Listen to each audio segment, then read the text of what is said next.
Tonight, we bring you a major development from Southeast Asia. The Philippine Navy's most advanced warships, the BRP Jose Rizal and BRP Antonio Luna, are now fully armed. After years of patrolling the tense West Philippine Sea with missing defenses, these frigates are now equipped with critical systems, transforming them into true guardians. The promise of a modern, capable Navy is being realized. This upgrade signals a shift from a symbolic presence to a real deterrent force. The nation's guardians are finally ready. A new era begins. When the BRP Jose Rizal and BRP Antonio Luna first sailed into Manila Bay, they were met with national celebration. These were the first purpose-built, missile-capable frigates in Philippine Navy history, a leap from aging World War II-era vessels. To the public, these ships were a symbol of modernization and national pride. But behind the impressive facade, there were significant gaps in their defensive capabilities. The ships were built ready for advanced weaponry, but the weapons themselves were not included in the initial purchase, a compromise known as fitted for, but not with. This meant the Navy's newest guardians were sent on patrol with critical vulnerabilities. The frigates had offensive weapons but lacked a last-ditch defense system against incoming missiles and had only basic sonar. This created a paradox: ships that could strike but not fully defend themselves. The brave crews knew the risks, operating state-of-the-art warships with known blind spots. Every patrol was a calculated gamble. The nation had its symbols of strength, but the sailors understood the urgent need to turn that symbol into substance. The threats in the West Philippine Sea were not waiting for procurement cycles to finish. Fitted for, but not with, defined the Jose Rizal-class frigates. The ships were built with spaces and wiring for advanced systems, but budget constraints meant the weapons weren't installed at delivery. This approach allowed the Philippines to acquire modern platforms within a limited budget, with plans to add more systems later. The most critical missing pieces were the close-in weapon system, CIWS, and an advanced sonar suite. The original contract focused on the ship's hull, engines, sensors, and main armaments, leaving spaces for the CIWS and towed array sonar vacant. The frigates were delivered as capable surface combatants, but with glaring holes in their self-defense layers.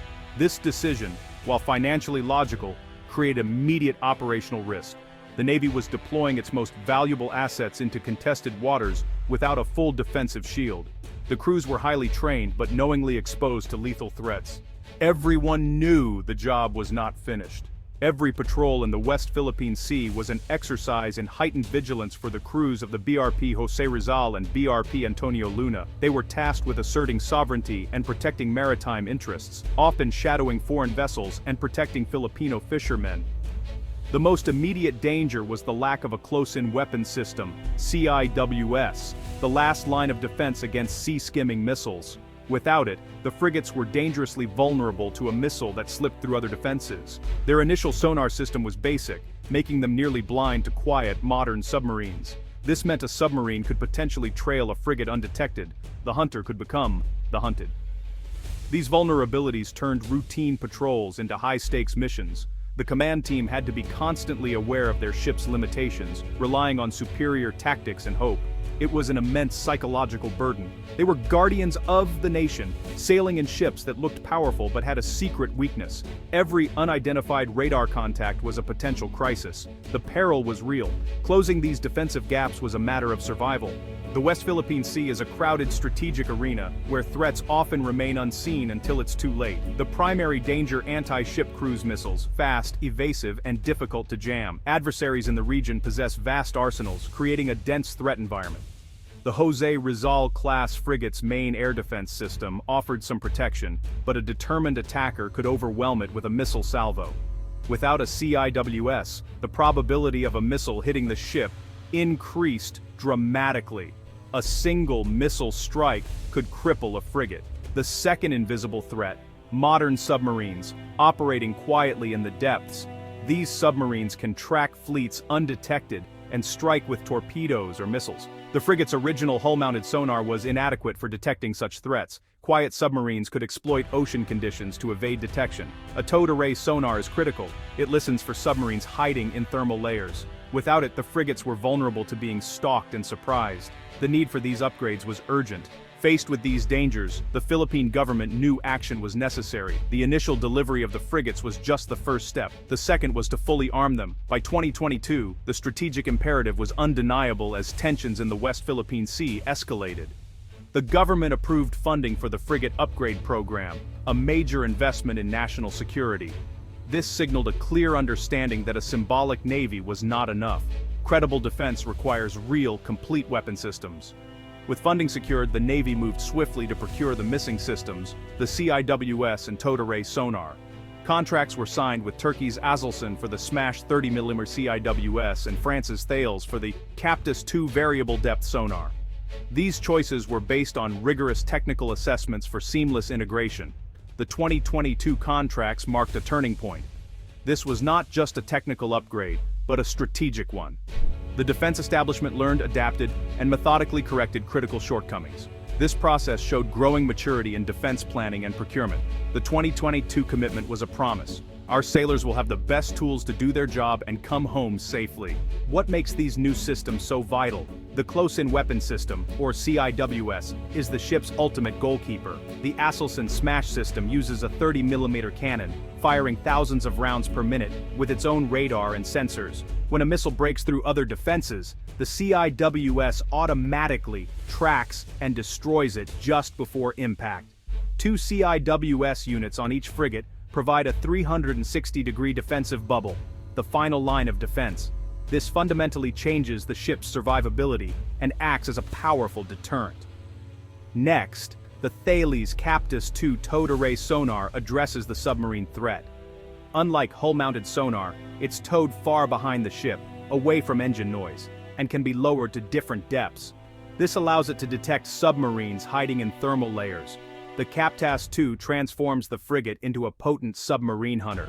It can detect, classify, and track submarines from much greater distances. Together, CIWS and TAS turn the Jose Rizal-class into true multi-role warships. They can now fight in the air, on the surface, and under the sea.